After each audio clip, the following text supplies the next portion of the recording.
بهره برطرف کردن معماها دایر به تامینات اهالی با آب نوشاکی در حدود جمع شهروندان محله هوشیار از جانب اهالی توسط همکاری با تشکیلات‌های دخلدار بسا عملهای خوب کرده می شود. به همگان معلوم است که مردم این حدود اساساً از نبودن آب آبیاری و آب نوشاکی بسیار اذیت می کشند.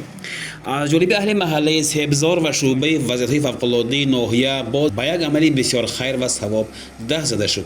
می‌دانیم که اهالی این حدود برای آبیاری و همنوشاکی از حوض‌های داخل محله برپا کرده شده استفاده می‌کنند و امروز تحت تشبث اهل محل و هم دستگیری شعبه وضعیت فوق‌العاده ناحیه در جای حوض کهنه حوض نو گفته شده ایستاده است. امروز که در رسوبلیکمان ماهانه پیشگیری وضعیت‌های فوق‌العاده دایر می‌گردد، ما نیز در محله‌ها کارهای ترغیباتی گذرانیدیم و همچون کمک تشبث اهل محله سبزار را دایر به تازه کردن و وسیع نمودن حوض آبگیری محله دستگیری کردیم. الحال در جای این حوض سابق حوض نو که گنجایشش قریب 50 متر مکعب است گفته می شود و از این اقدام بیشتر نورانیان محله خرسند و منت دارند، میگوید کارمند شعبه وضعیت‌های فوق‌العاده ناحیه سوخ فخرالدین سعیدов. من آب کردم برای خلق همینجا من کمر بستن. البته من اینا اول نیدار میکنم. من چوکی من این معلم آب مثلا کم موما چینا میستر همه حوض بین 96 قریب 100 تا خوجالی کم اطراف اونم همین مومنده همه نو خوجالی یا شوز کودکوشونر همین استفاده میمونن.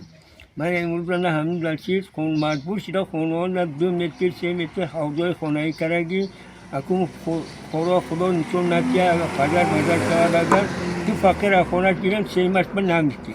خیلی من فعالیت داشتم مندگی چند حادثه شده و من استور من همین فجر اومده آب گرفتم چند تا همین سیرامو پریپرزابله نکن اومدن.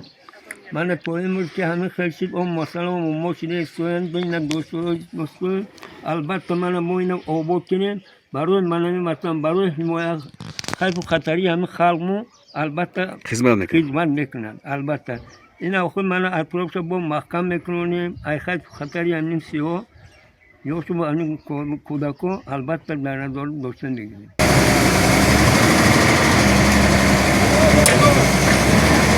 امروز در اساس همکاری مستحکم حوض بنیاد یافته ایستاده است و سفربری تکنیک‌های مخصوص از جانب شعبه وضعیت فوق‌العاده کاربست می‌گردد. بتونکاری و احاطه کردن اطراف حوض را اهل محله عزم کردند که با قوه و مبلغ خود به اجرا رسانند. قرار محافظ عالیگی چیزا جدل کردیapti. Çünkü asasen rejiye xudi so'q tumani Sebzor mahalla fuqarolar yig'inida hududida tashkil etilgan suv havzasi barpo etilyapti. Diametri 6 ga diametrli chuqurligi 4 metr. Shu fuqaro muhofazasi oyligi bo'yicha shu mahalla faollari va qonuniyatchi tuman favqulodda vaziyat bo'limi tashabbusi bilan shu suv havzasi tashkil etilyapti. Bundan maqsad shu fuqarolarimizdan shu suv havzasidan foydalanish. Qolaversa xonadonlarda agar favqulodda vaziyat oldini olish yong'inlar bo'lsa bevosita yong'in qutqaruv avtomobillari shu joydan suv olib shu yong'inni tezroq bartaraf etishda ko'mak bo'ladi. کارهای کافتن حوض قریب به آخر میرسد و بعد کافته شدن آن کارهای بتونکاری آغاز می‌یابند. برای روشنایی بخشیدن به این حدود سیمجوب‌های بتونی نیز آورده شده است و اهل سبزار باوری دارند که بعد پورا ساخته شدن حوض به بسیار معما و کمبودی برهم داده خواهد شد.